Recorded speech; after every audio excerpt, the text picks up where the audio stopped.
Good evening and welcome to Old Speak with Luke Izaak. Tonight I have Imam Tawhidi. It's an absolute honor to have you, Imam, and it's been a long time coming, honestly, for me, wanting to sit down and talk to you about some of the complex issues of Islam and radicalization in Australia. For those in my audience who may or may not know you, I think the vast proportion of my audience will know you, but those out there who don't know who you are and what you're about, could you introduce yourself and give us a bit of background? Greetings and thank you very much for having me, Luke. My name is Imam Muhammad Tawhidi. I am a third generation Muslim Imam. I spent over a decade studying overseas, studying Islam in advanced lessons under Grand Ayatollahs. And I was also schooled and nurtured in Western Australia under a number of imams in private Muslim school. And basically I wanted to see if Islam was actually compatible or could be made compatible with the West, and I rebelled against certain teachings. I've become controversial, not because I planned to, but that's basically how the media makes you out to be. I speak what's on my mind. I don't fear anyone. And I've had a somewhat interesting journey. My achievements include well, I can't name them, but I do enjoy very healthy diplomatic relationships with politicians around the world. I am an advisor to a number of politicians behind the scenes. Those within government authorities know of the details of this matter, so I do consider this an achievement. And basically, I just want to be part of the community that paves the way for a more peaceful future in Australia, especially. Okay, look, every time I look at this issue, look, I am not a Muslim. I have read the Quran 8 times now, both the Noble and the Holy Quran. You, however, you've been called an opportunist, an Uncle Tom, a fraud, a shill, a heretic, or probably the worst for us is a man committing the worst form of taqiyya, and playing 4D chess with the Western population for some greater goal. You can respond to those later. I personally think the Sacha Baron Cohen analogy is my favorite. This is your newest iteration, Sacha, and it's been a lot of fun. But honestly, when I watch you, I see a man. I wouldn't be talking to you if I didn't see a man who's genuinely convicted by what he's saying. Now, you have called for a reformation in Islam. And you have compared it, at least on one occasion that I've seen, with the Christian Reformation. First of all, the Reformation in Christendom is a very contentious thing. To this day, we still have arguments as to whether the church should have been reformed from within or without. And, for the proponents of the 16th century Reformation, as you may know, the idea was that Christendom had wandered far from the word of God, that there were created false doctrines of men, and that there was a sola scriptura, scripture first need for the church at that time. Those who are against the Christian Reformation would say that it could have been reformed from the inside, just like the Great Schism with Orthodoxy in Rome. The Reformation was unnecessary and it was creating a church in its own image, an idolatrous church. Where do you think you would see yourself as an Islamic reformer out of those two camps? One trying to create a new incarnation, or somewhat like a Quranist that you think you just would like to go back to the Quran without the hadiths for your interpretation? To answer your questions, I will simply respond to the allegations part. Right, of course you will. I'll move on. Basically, I'm not going to sit here and prove to you that I'm not committing taqiyya or that I'm not a opportunist. I'll just say something very simple to you and to your viewers. For as long as you see me do the right thing, support me. The moment you see me do the wrong thing, flip against me. And it's not your fault. You saw that I was standing up for Australia, for the freedom, for national security. I'm tackling jihadism. I'm doing the best I can. And you supported me for that.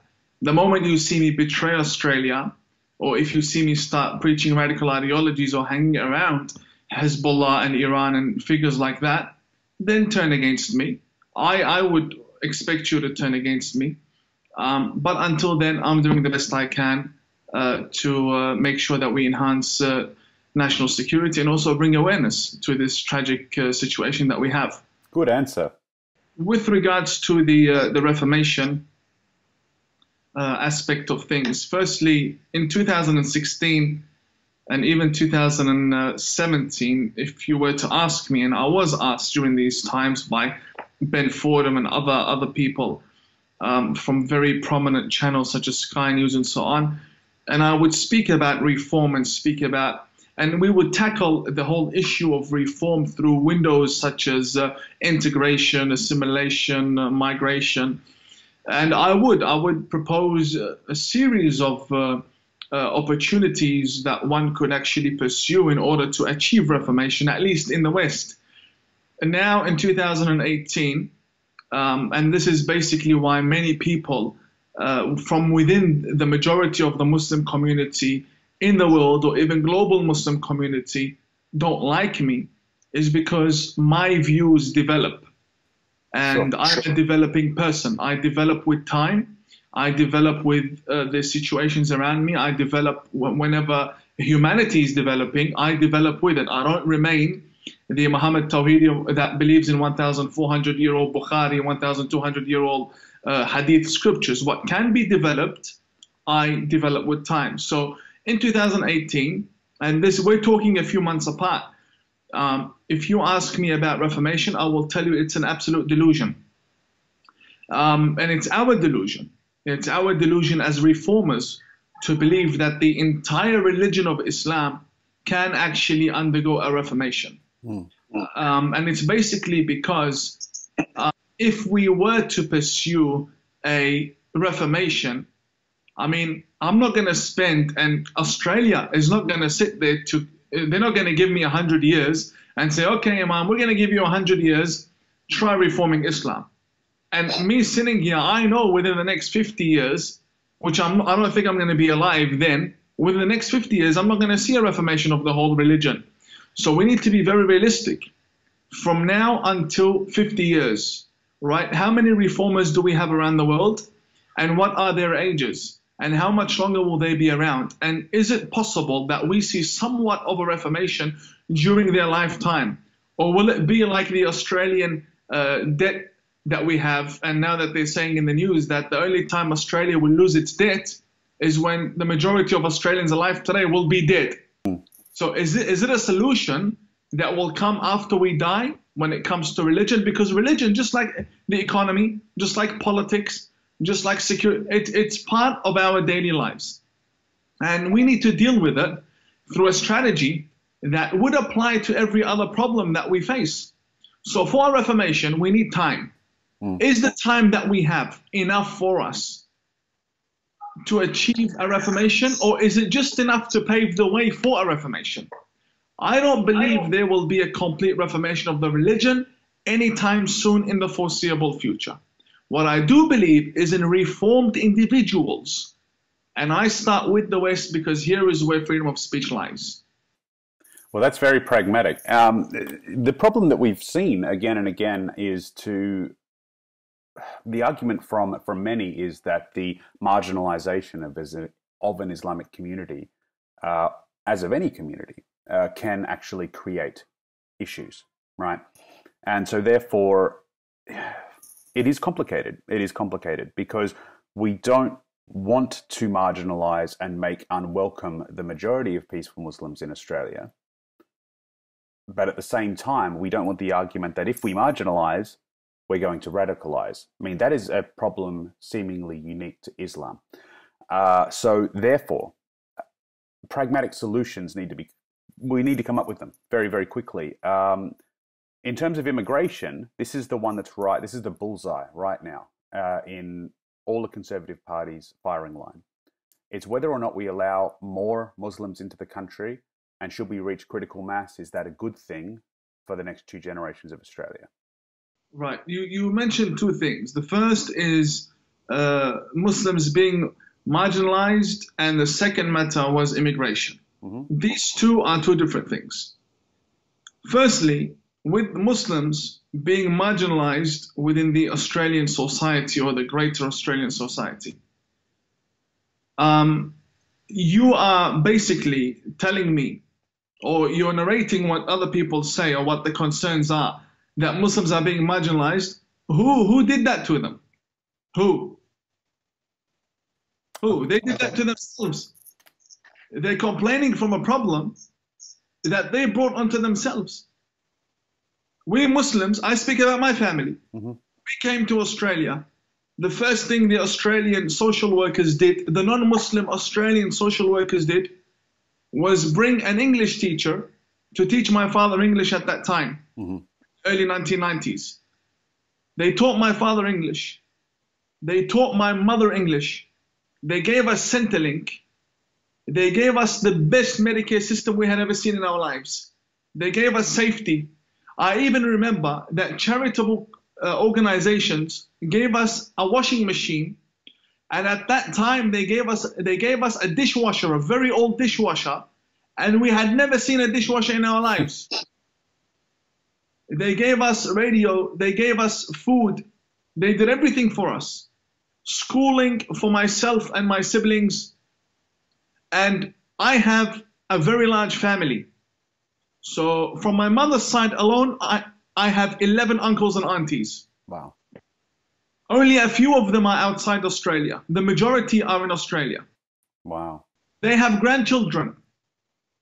So I'm speaking about my family alone.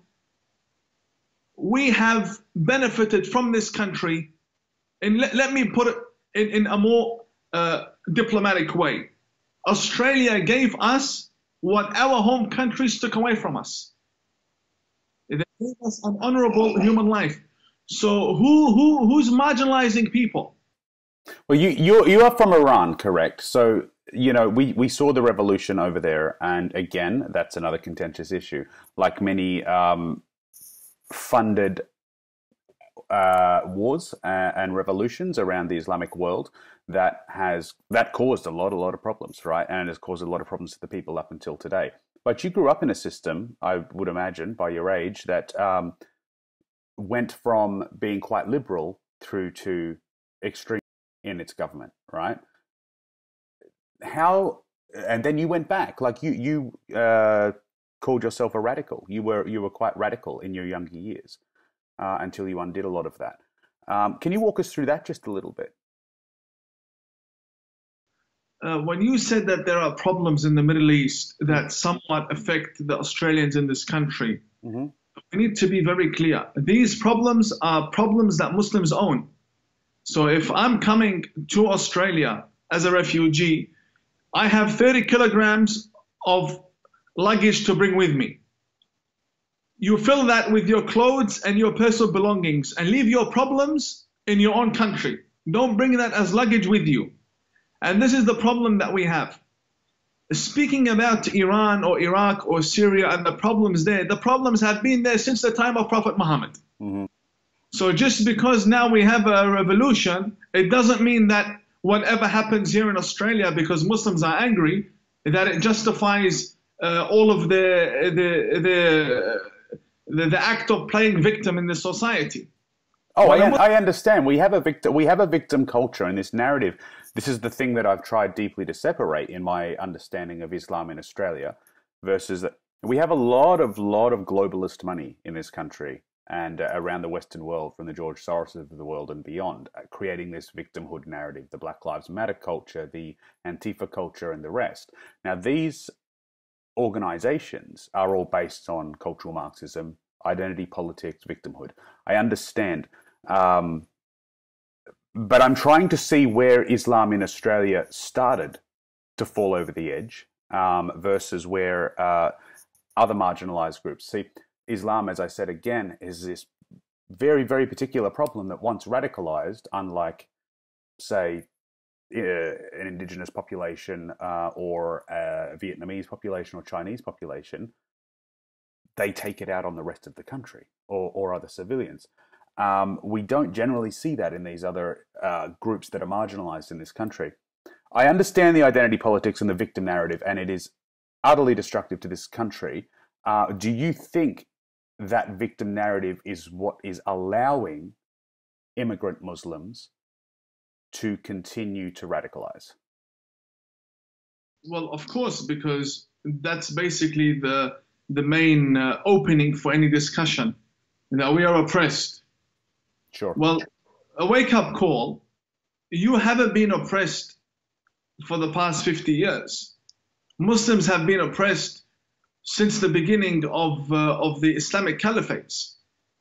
And that came right after the death or even murder of Prophet Muhammad. Mm-hmm.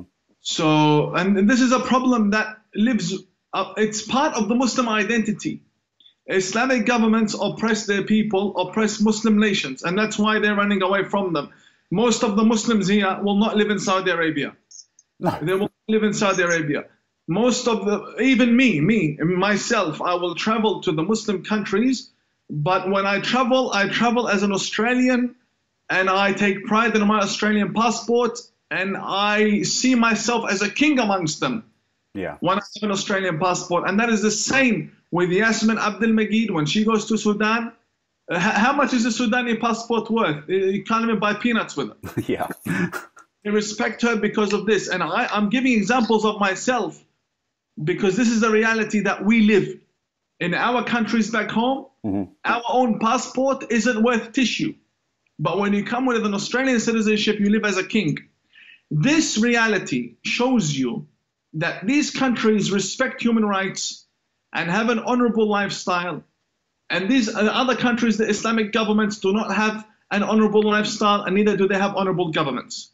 And this says a lot about the culture and even the religion of the people and how they practice their religion on a daily basis.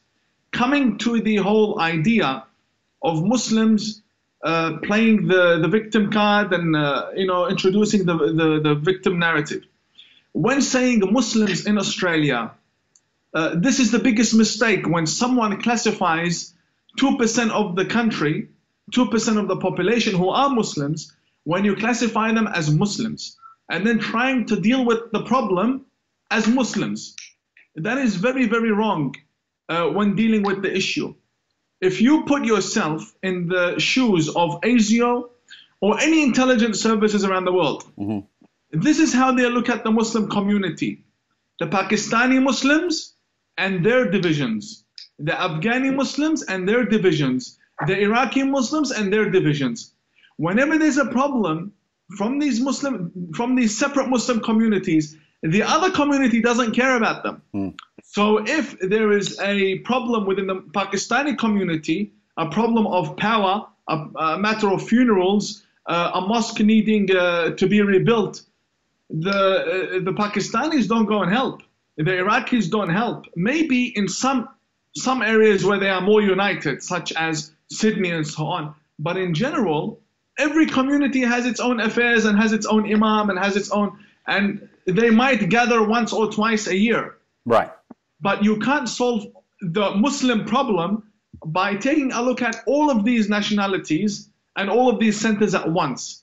We need to deal with the problem by every group individually. And this is even better because the Muslim problem in this country is like a fishnet. Yes. It's very confusing.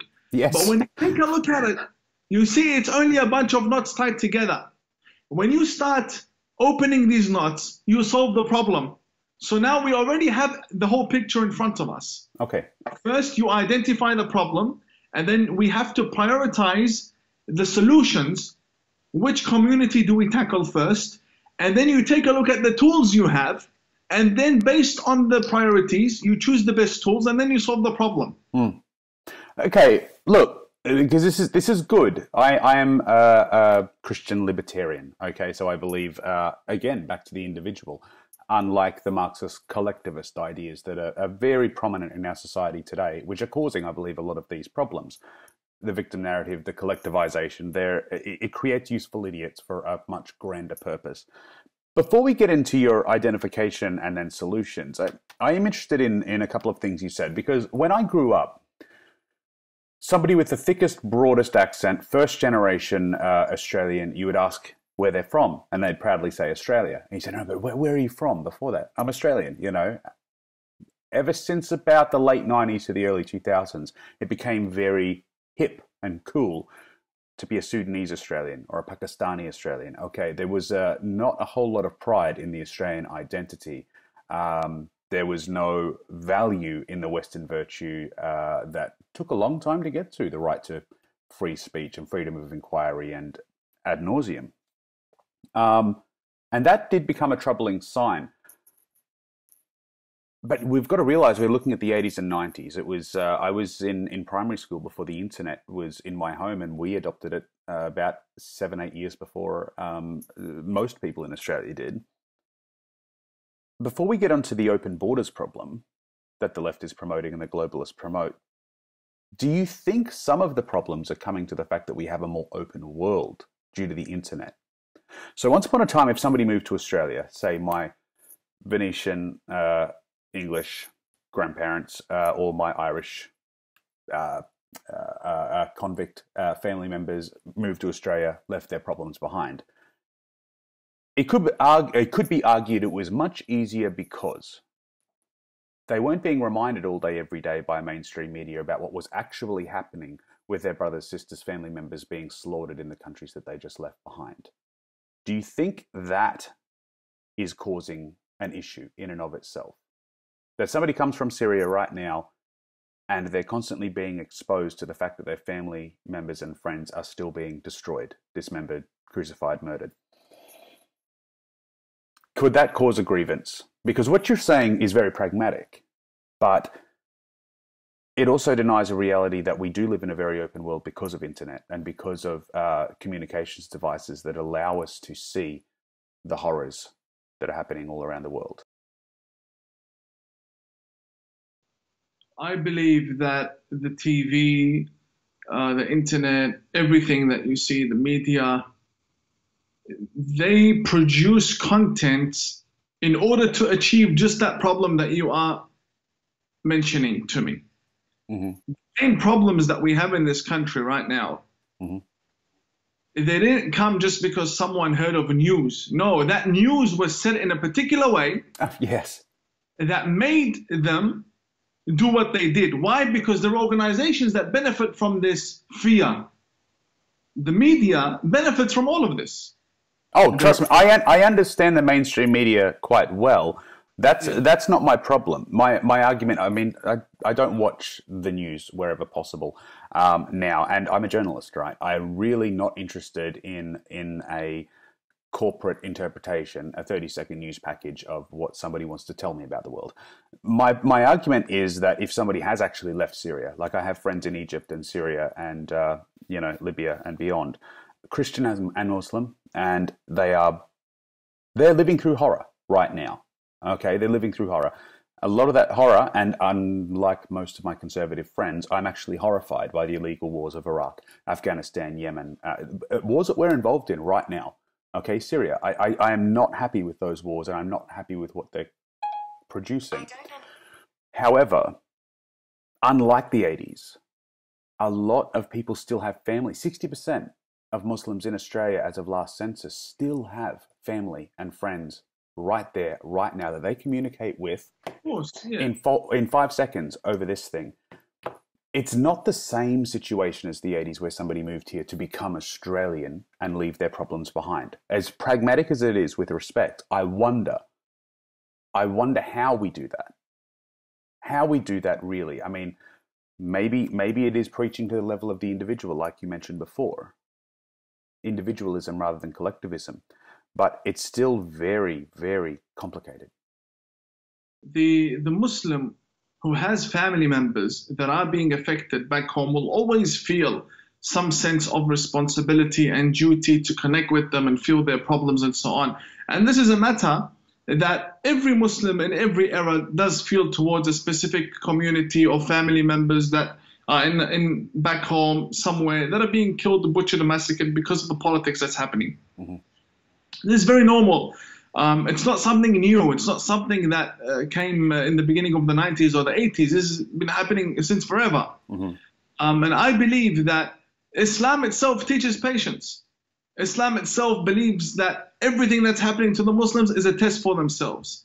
So why go and kill other people when your own religion tells you that it's a test from God upon you? Mm-hmm. Therefore, I don't see it as an excuse. Yes, we help you. In Australia, we do everything we can. We give your government, we give your nation healthcare, we give you foreign aid, we do everything we can. Therefore, why turn around and kill us? The second matter, when it comes to the identity of being Australian, before people were proud to say, I'm Australian. Now they say, I'm Arab Australian, Sudanese Australian, Syrian Australian. Do you know why? I believe because of the media. Sure. The media that raises questions, is Australia racist? Are Australians violent people? Do Australians love to swear? The Quran has swear words, and Muslims are violent people. Yet Australians travel to Dubai and there's no problem. What makes it, where's the problem when Muslims are living amongst Australians? I don't see the problem. You see, when you're in Dubai airport, every nationality in the world, the majority of them you'll find in that airport, and everybody gets along nice. Why? Because they know they have to respect the place, and you move from point A to point B, you follow the law, and go about your day. Do your business, do your preaching, do whatever you like. We do have places on this planet where human beings from all civilizations, religions, backgrounds do meet, and they get to know each other, and they line up, and they sit beside each other. There's no problem. Why? Because they respect the law. They know how tight and how serious security is in airports. So why is it that when you're in a country, literally when you're in a country or an organization or even Centrelink, why is it that we frown at each other? Why? Because the media tells us the person sitting next to you with the blonde hair and blue eyes is a racist because there's a documentary that says so. Or the other person don't like you. And this is absolutely nonsense. Nonsense, literally nonsense, because, you know, at the same time, these channels, they're not run by Australian people. No. They're not run by fully white Australian people whose grandparents are part of the Anzacs and they fought for the freedom of this country. No, some Bangladeshi with a degree from TAFE comes, sits behind SBS, writes an article. Is Australia racist? Or that's what they are. Yeah. Literally, most of these people writing about Australia haven't socialized with many Australians since the time they've been here. Yeah. And I know some people who are writing for the Daily Mail, they have no idea where Bondi is, and they're writing an article about Bondi or Cronulla. Yes, we have a big problem in this country, and that is when it comes to the media, just write anything as long as you have an article with a heading and a clickbait, and make your money and goodbye.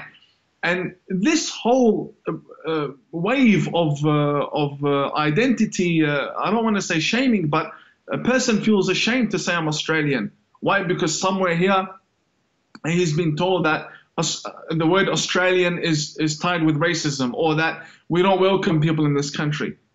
No matter how much the media wants to push that narrative, the reality says otherwise. The amount of funding we're giving Pakistan, Palestine, literally run by terrorist organizations, literally.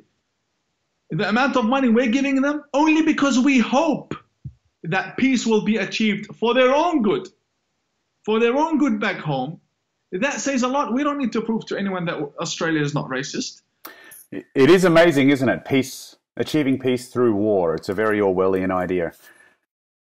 Look, I am really deeply compassionate, and I've done my best in the short time that we have to present a understanding or a liberal understanding of the problem as I see it, because I am really torn.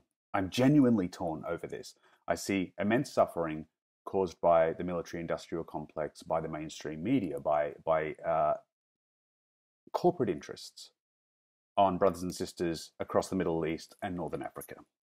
And by virtue of the fact that many refugees from these countries are traveling here, they are undoing a lot of damage, a lot of hurt, a lot of stuff that the average Australian could never experience or have ever experienced. However, my experience with most Muslims across Australia has been overwhelmingly positive. Unlike how the mainstream media likes to play both sides, it hasn't been terrible. On occasion, I've had a few Muslims, look at me with some level of skepticism because I don't understand Islam very well. I've tried reading the Quran many times. And for somebody to try and prescribe a solution to a problem that I haven't experienced or lived through, I understand that. But that's pretty well, except for two individuals from Lakemba who wanted to shank me. There's very, very little negative that I've had to experience with the Muslim population. I know many people have, but that's not been my experience. Let's get to your prescriptions of this problem of radicalization in just a moment. Bearing in mind that as I was preparing for this interview, we had an attack in Bali, we had an attack in France, and then again today another from Muslim radicals. Just talk us through now your prescription to this problem in the West, first identifying and then how we fix it. The attacks were in Indonesia and Surabaya. Yeah. As for the terrorist attacks in Indonesia, I've spent years traveling to Indonesia, working very closely with the Muslim community and government of Jakarta. I developed a very healthy relationship with the former governor Ahok. And unfortunately, he was sentenced to 2 years in prison because he quoted the Quran in a way that they did not like. So they said he insulted the Quran. I had offered to stand in his trial to defend him, but I wasn't welcomed by the prime minister's. Not the prime minister. I wasn't given the opportunity to actually speak to even his lawyer. Wow. The presidency over there. Sorry, I wasn't even given the opportunity. In any case, it's sad, but the point is, I've tried a lot in Indonesia, and I've been to churches that have been destroyed by radical jihadis, the same organizations behind the Bali bombings. I've even been to the halal certification authorities. I've seen their logos with the jihadis. I've been everywhere I needed to go in Indonesia to assess the problem of radical Islam over there.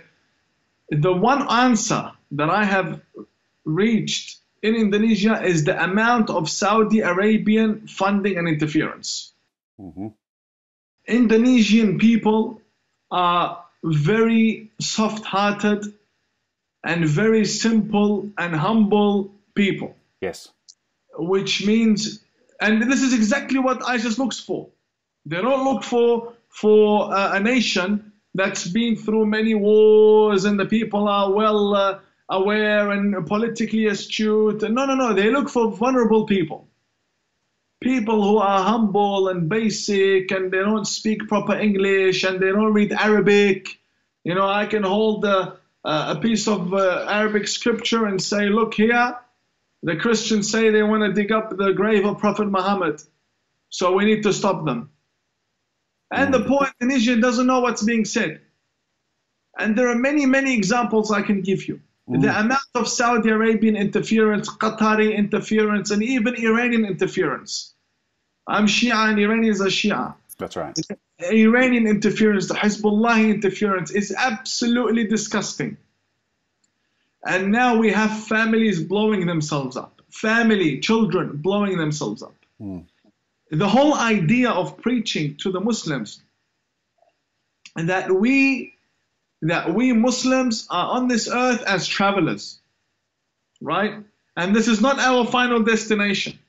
And our final destination is in heaven with the 72 virgins and the Prophet Muhammad. Therefore, we should hasten and make sure we reach there to our final destination of bliss and happiness as quickly as possible. Of course, when you preach this to a vulnerable guy, he's going to blow himself up. Mm. And this is basically it. Last week, Channel 7 did an interview with a man, and you can find it on Channel 7's Facebook page. His name is Ihsas, IHSAS. Mm-hmm. And in the interview, you can see he's in handcuffs, and his shirt has been taken off. He's not wearing a shirt during the interrogation. Whoever tells you terrorists are suffering from mental illness, these people are either ignorant or liars. The man's name is Ihsas. He refers to himself as ISIS, the silent H. Mm-hmm. He chooses to be referred to as ISIS. So the officer interviewing him is referring to him as ISIS. And when he was asked about whether or not he had met the shooter of Curtis Shank, Fahad Jabbar, he says, I wish I had met him. They asked him, what was your purpose today? He said, to kill and get killed. It's as simple as that. The man's completely sane and aware of what he's doing. They have a strategy and a plan. 15-year-old Fahad Jabbar picked up a gun, didn't like it, went to change it, got another gun. In the same day, I mean, we're dealing with a community that knows what it's doing, and they love it when you call them mentally ill. Because you're moving away from the whole situation.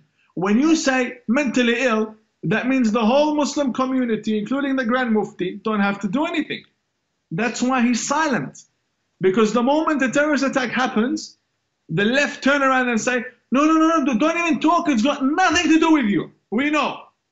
You are absolutely innocent. Your role as a Grand Mufti, say nothing. We'll take care of it. Don't even condemn. Don't interfere. Don't even visit the place. Don't even try and investigate. Nothing to do with you. So what they're doing is they're preventing the moderates from the need to rise and actually stand in front of the radical, making sure that the radical operates with minimum criticism. And this is a problem. So this whole idea of Muslims being vulnerable and so on, this is part of the strategy, that you tackle the vulnerable. But the vulnerable isn't always in Australia. We have them in Indonesia. And in Indonesia, we have smart people that don't fall for ISIS tricks. But the reality is this. Even the vulnerable is not mentally ill.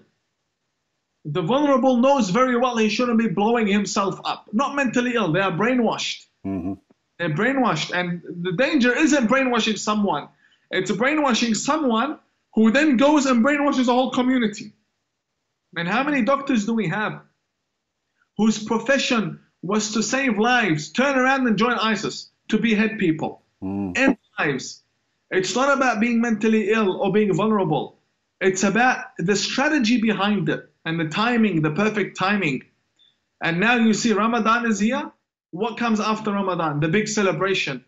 They hit France and Indonesia before Ramadan because they want to fast with Muhammad in heaven so that they celebrate with him after Ramadan in heaven. And these are teachings. It's within the motivational songs that ISIS uses for their videos that tell them, go into the church and shake the cross, bring earthquakes to the Christians. I can link you all of these motivational songs that they hear, and it's all army-based beats, and of course they're going to get hyped up. And then you find that in the news that a month doesn't go by without a terrorist attack. Okay, you've identified some problems, and by all means identify more. But as an Australian, we, as of last census, so we had 60% of the population, the Islamic population in Australia are first generation, 40% second generation, I believe. But critical mass in a country is reached around 3%. At the moment, we're at 2.6%, according to last census, of people who identify as Muslim in Australia. After that 3% threshold, within 40 years, as we're having between 1.2 and 1.6 children, and most Muslim families are having around 5.8 children, the substructure of Western civilization, if this problem is not identified, could change drastically. So Western civilization, the values that most Australians take for granted and live by in Australia may not be here in 35, 40 years. based on this current trend of immigration without integration or assimilation. Do you identify that as one of the problems? I think it's part of the problem, but not a very serious one. So this whole notion of Muslims taking over by, increasing the population and so on, I don't think that's very practical or realistic. Firstly, the Australian population isn't all on birth control. On the other side, they're also bringing children to this world. The population is also increasing for the non-Muslim Australians. As for the Muslims, they don't need to actually make a lot of children to take over. This is some sort of a wrong misunderstanding. Okay. One determined person, or 1 to 10, can form a group like Hizb ut-Tahrir. One person like Manmonis, one person who has proper strategy can do a lot of damage. Sure. We don't. Muslims don't need that much. We don't need to wait for them to grow in population to try and take over. No, it'll take 1,000. 1,000 of them can do damage, and we've seen them. How many took over Mosul, or entire city in Iraq? How many were they? How many? I don't remember. Not many. 300 to 400 people entered the entire city. They wiped out the whole place. And then the 200,000 came in from other areas and they started recruiting people. But the main act of getting the army out and taking over the government building and the banks and the reserves and the checkpoints and the entrances to the city and the power plants and the petrol took 400 or 500 people, finished. Yeah. In 3 days. In 3 days. So we don't need to wait to see. No. In fact, it's a matter that's very serious. If their plans were this, it would have happened a long time ago. So don't even think that they'll be able to take over. In fact, even if they bring children, who told you the children are going to grow up religious? Half of the second generation drinks and parties and is half intoxicated. They don't know what's happening. Half of the children don't even go to the mosque. They go on Eid or Ramadan and that's it. So don't think that they are actually bringing children to the world that are going to be popping out as religious imams delivering sermons. It's not going to work like that. It'll take them 20, 30 years. I don't find it practical. Absolutely, and this is one thing that I have constantly sensed since. However, the threat isn't the actual people who believe that making children will take over. The problem is conversion. I have seen Australians, a man by the name of Conlon. Maybe you've heard of him, Ibrahim Conlon. Yes, with the red hair, yeah. An Australian convert, more radical than anyone I've seen in my life. Yeah. I've never seen an Australian convert, a non-Muslim Australian convert to Islam who fights for Sharia law to be implemented in public more than the radical themselves. Yeah, of course. The fear is conversion as well. When someone wants to convert, you find the Saudi Arabian embassy taking care of everything, and then you have problems like that. So there are many aspects: the refugee part, the conversion, the migration for the purpose of spreading the religion, and many other issues. So, but the worst to you is clearly the radicalization through Wahhabist ideologies, and radicalization are just squared. Now tell me. Before I forget, if the Grand Mufti of Saudi Arabia issued a fatwa saying all Muslims increase your population, they will get to work that very night. One fatwa. Sydney will become half of China. Literally the population in no time. If a fatwa comes, orders the Muslims to actually do this. And we don't have a fatwa like that, but not literally half of China, but I understand. The population would increase drastically if that was their cause to issue a fatwa. Yeah, this is what I was saying before. Like I genuinely, to a lot of Australians, genuinely terrified and concerned about Muslims everywhere. I said honestly, it takes one serious individual with a lighter and at a petrol station to do some damage. We would be seeing, if most Muslims were radicalized, if most Muslims were believed the things that a lot of propaganda from the other side says about Muslims, we would have seen atrocities all across Australia since 2003, right? We would have seen this. You're right. Muslims have been very patient.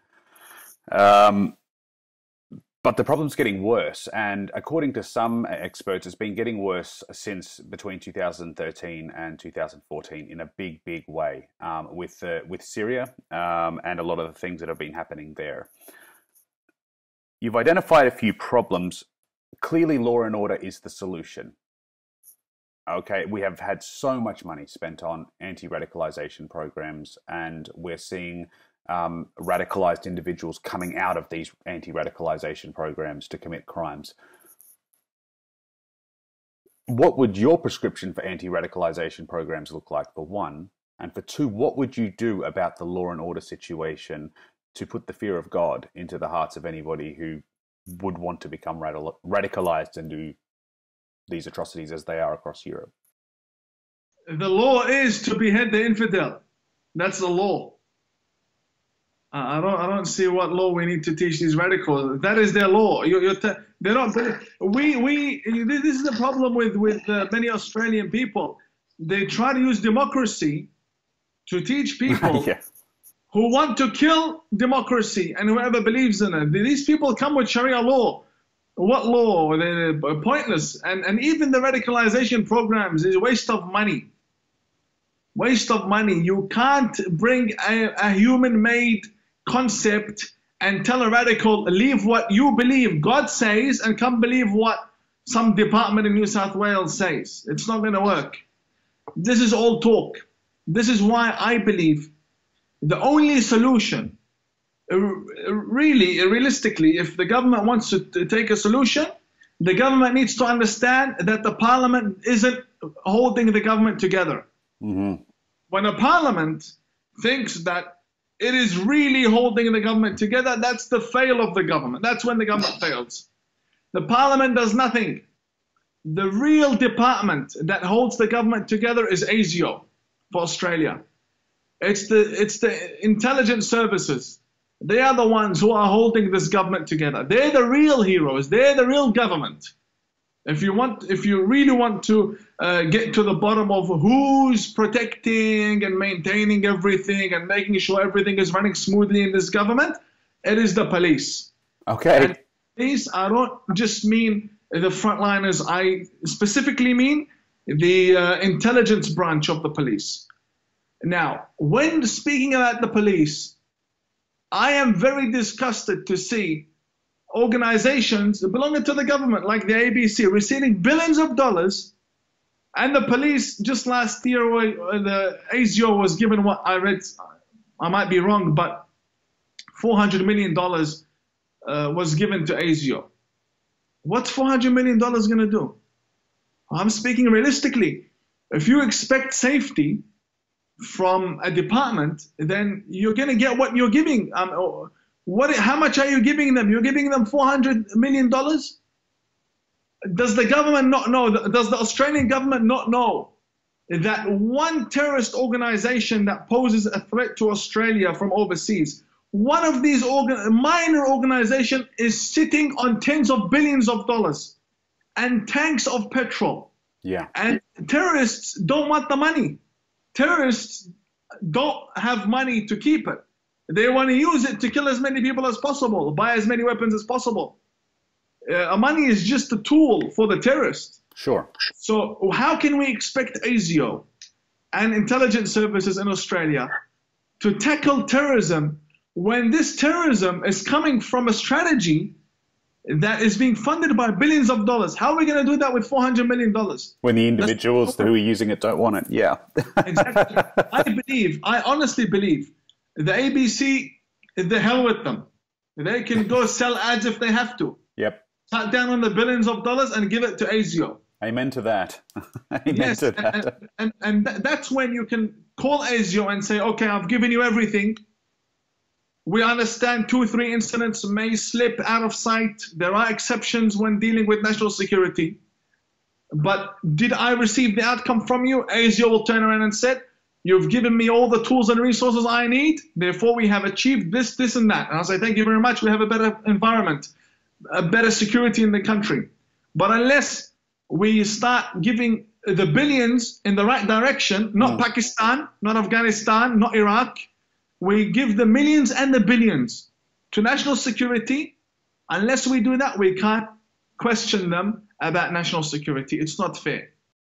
Okay, well, look, I'm terrified by the notion of Big Brother, to be honest. Like, I'm terrified of that as an Australian, and the erosion of rights. As you know, the right to free speech is very important, and both you and I, you probably more, I don't have a fatwa on my head yet, but definitely have copped a lot for exercising my right to free speech as a human being, not as a right that the Australian government gives me just yet.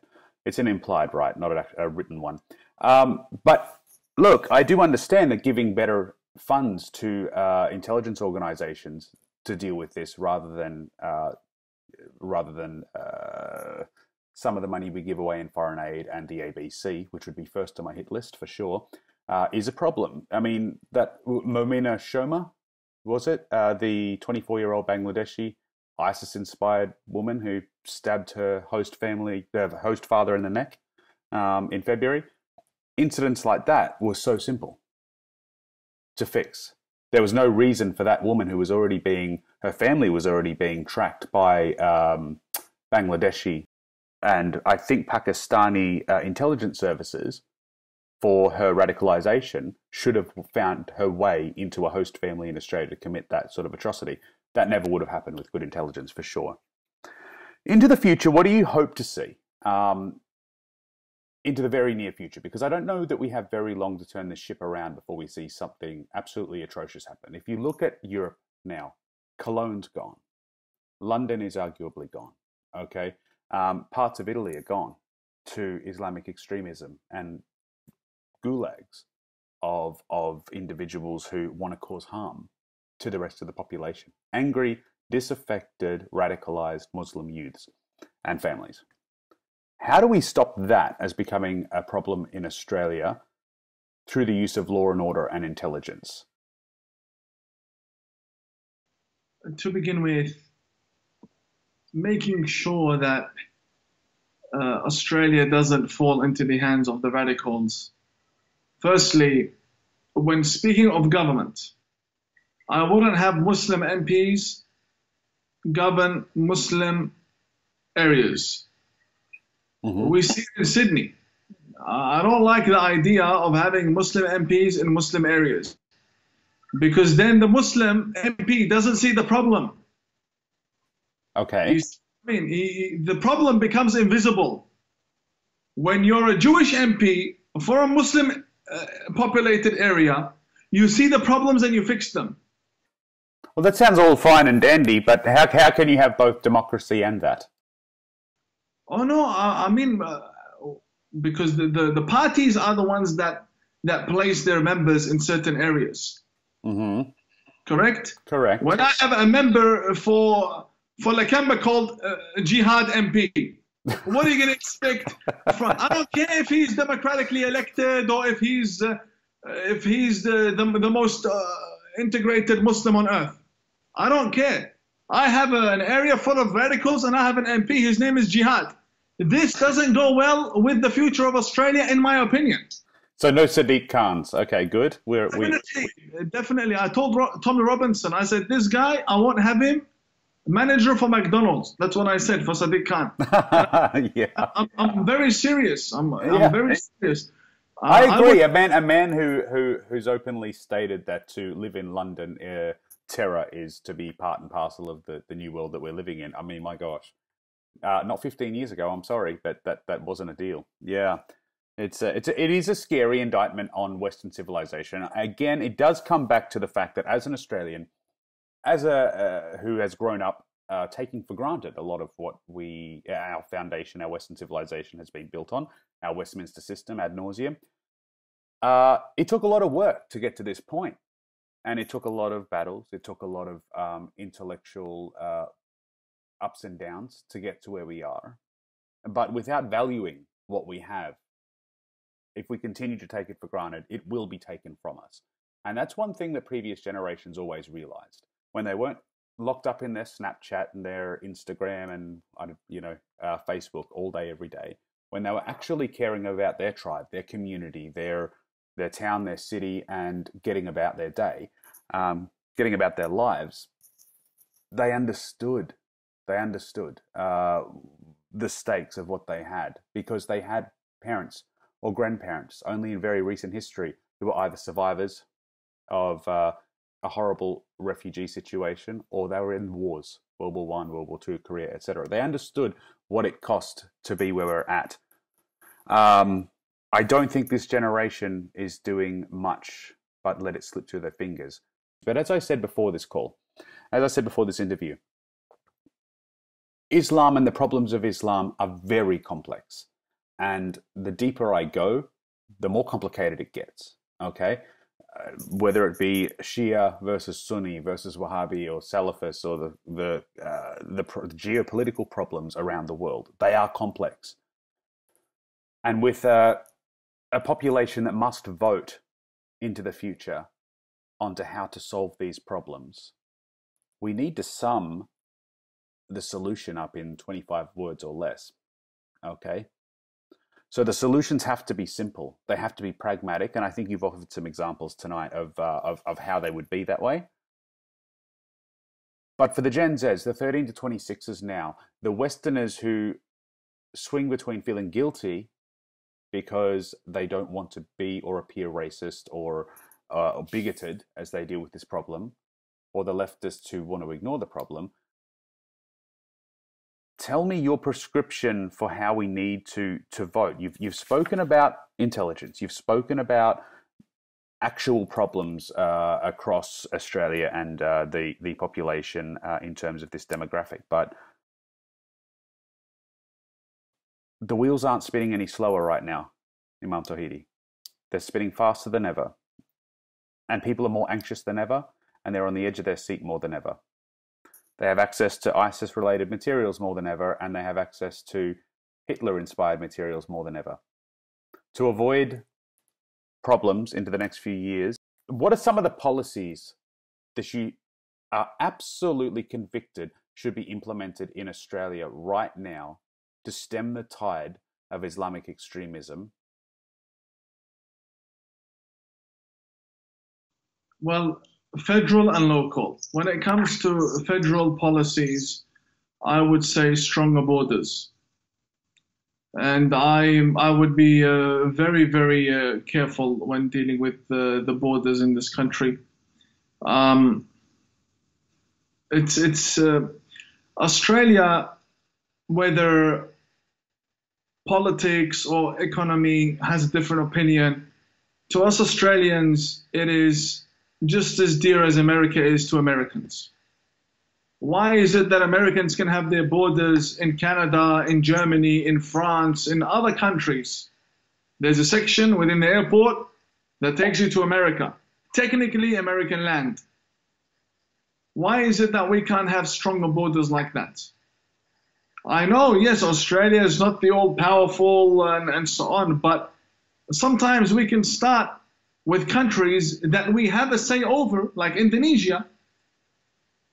Many smugglers come from Malaysia, boat smugglers come from Indonesia and Malaysia.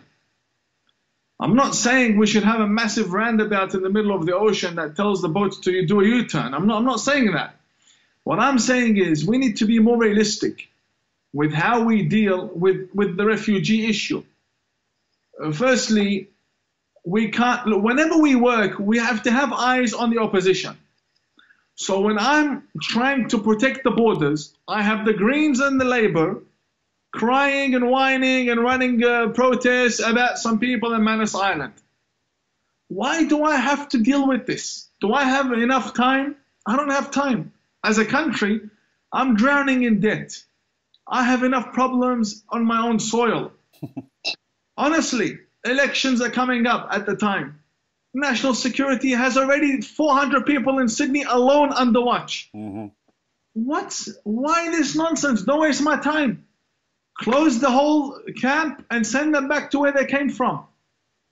We're not responsible. I mean, Australia needs to literally wake up. Not everyone that comes in a boat and says, if you send me back, I'm going to get executed. Out of this whole 22 Muslim countries, you couldn't have gone to Saudi Arabia? You couldn't have gone to Malaysia? Oman is a peaceful country. Dubai is a peaceful place. Muslims just like you.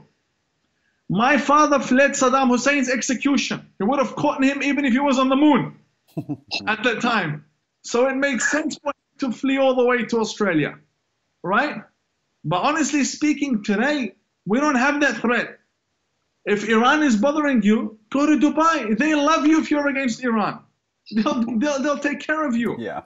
Why is it that all of a sudden you come? You know why? Because of Centrelink. Because of Centrelink. Centrelink is the biggest mosque for Muslim refugees. They will camp there 24/7. They will ignore every call to prayer and they will sit there until the money comes in the bank. Centrelink is the biggest mosque. You'll never find a Muslim gathering larger than the ones in Centrelink. And this is a problem. You know, Sasha, that's a... Yes. You've slipped out of character. This is a reality. Oh. It's become very attractive, Centrelink. Yeah. And I think that we need to be very realistic when dealing with this issue. Stronger borders on a federal, in a federal aspect. Coming locally, whenever a mosque wants to apply, whenever a community wants to apply to build a mosque, mayors need to have a stronger backbone. A stronger backbone. It doesn't mean if an imam comes and gifts you a golden necklace or a golden watch. It doesn't mean Australia is for sale now. All of a sudden, do whatever you like. This is rubbish. This isn't professional politics. It's not what you're elected for as a mayor of a council, local council. In South Australia, I don't want to mention which politician. A politician who was in power before the elections, recent ones. He visited the Muslim community. He gave them a massive chunk of land. A massive chunk for free. I won't say for what purpose, because then the people will know. And I don't want to speak about them. Why? Because this politician is a traitor and a coward. When the Christian community, and I know the priest, when he applied to buy that piece of land from the government, they wouldn't give it to him. But all of a sudden, the Muslims came before election time, he gifted it for free. Why? Why is Australia for sale all of a sudden? Not even for sale anymore. It's for free. Take as much as you like. Do whatever you like. And now they're ignoring zoning laws and do whatever you like, anywhere you like. Why? Because we need money. Well, this is rubbish. This isn't politics. This isn't protecting a country. And this is where I answer your question. Do you want to know the real reason behind the problems in this country? Sure. The main reason is that when a politician goes to the parliament, they are doing their job. This is the problem. When a politician does his job, 9 to 5, after that, I don't care. The only care I have after business hours is making a post on Facebook, and that's it. Keeping the wheels rolling and people updated for election time. That's it. And the main reason why many of the politicians even check Facebook is because they're paying for it. Yeah. Yeah, that's why they check, to make sure things are going well. Yeah. When you do your job as a politician, and although this might sound very modest, a politician doing his job, this isn't enough. When you look at Iran, a politician will die for the country. That's the difference. When you have Sam Dastiari, he will not die for Australia. So don't turn around and blame him for shaking hands with Shanghai. Yeah. Because we elected a person who doesn't put Australia first. Absolutely. So the problem is, when you have politicians that go into parliament and say, my job, 9 to 5. Other than that, sorry. Saturday, Sunday, not interested. I'll see you after. You won't find this in Iran. You see, in North Korea, you won't find it like that. The politician goes inside, he acts as though he is responsible for the entire country. Even with their corruption, even with their theft, they will rob in order to make sure that they benefit their cause, which in the back of their heads is benefiting the country. Yes. So it's not like what we see here to compare. And which is why you don't find Syrians saying, hey, let's go integrate into Iran. It's not going to work. Even the Afghans who speak the same language as Iranians need a visa Yes. to go to the capital city. So imagine needing a visa to go from Sydney to Canberra. That's how serious immigration is in Iran.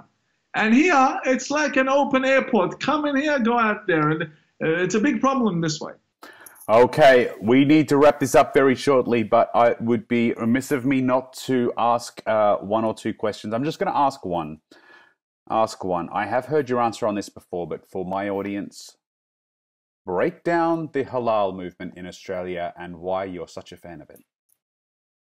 The halal movement is basically a building.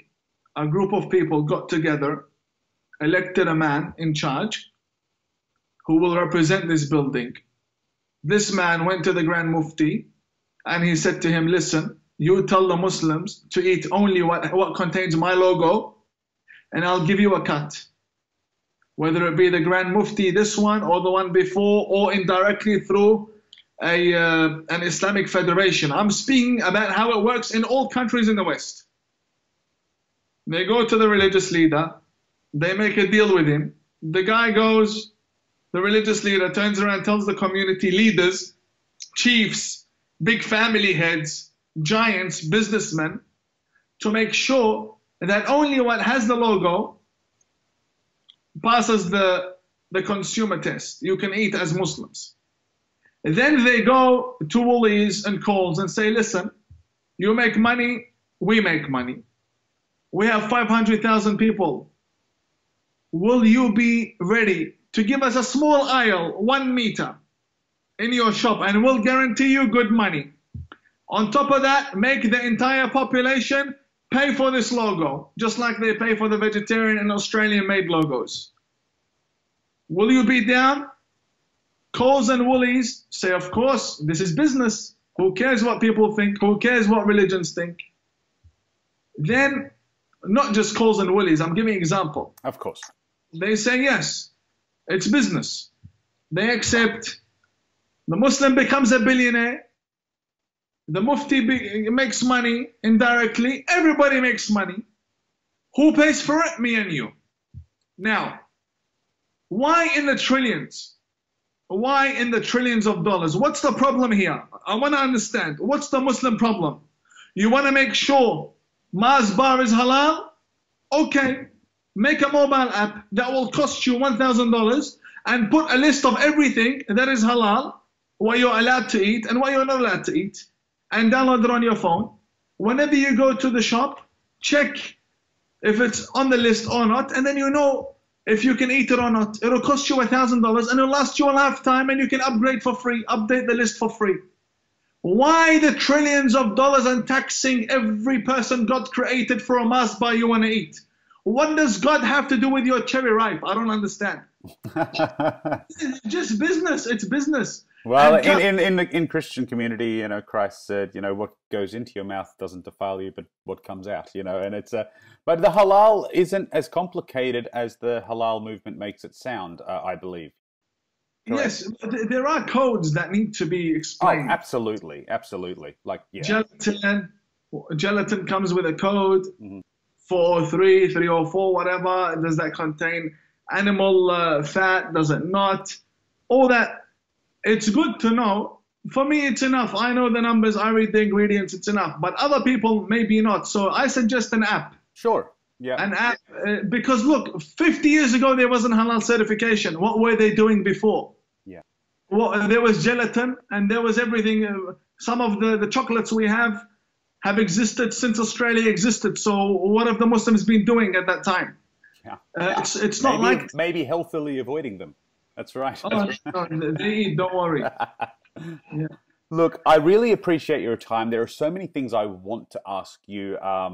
Aside from the fatigue we're both feeling, we had a little bit of a conversation about that before we started. I hope you will come back on after a very important event that is coming up from a Liberty Works event on the 17th.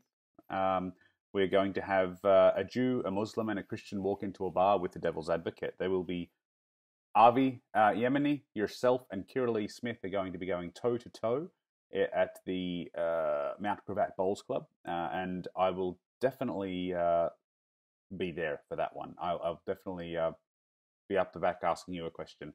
But in the meantime, look, anybody who can make it down there to the Mount Gravatt Bowls Club to actually see this event, it's going to be wonderful.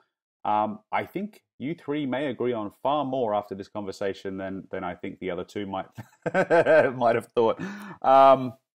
Look, I really appreciate your time, Imam Tawhidi. I know you're a very busy man, and I've appreciated the time you've given me. I look forward to interviewing you again into the future. I will be continuing my inquiry into this subject. I don't want to say the wrong thing. I don't want to be offensive without good reason. It'll want to be funny. It'll want to be a good joke for me to be offensive. And you've told a few of them tonight. I really want to sort this out. In my mind, the way forward for Australia. A lot of what you said is pragmatic. It makes sense. The solutions are common sense. The details can be worked out, but that arch narrative of it going back to the individual first really does work for me. It takes away the collectivist, Marxist ideologies that are taking over our universities and our media and our government right now, and they're of benefit both to Muslim Australia and secular Australia, Christian Australia.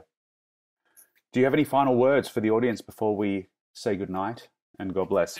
We're in Brisbane. Come see us on the 17th. Absolutely. 17th of May 2018. By the time you watch this video in 3 weeks' time, people, you may have missed it. But again, I'm sure we'll be doing a little bit more with Imam Tawhidi into the very near future. Thank you, Imam. God bless. Have a great night. And thank you again for your time. Thank you very much for having me. Thank you very much. Good night.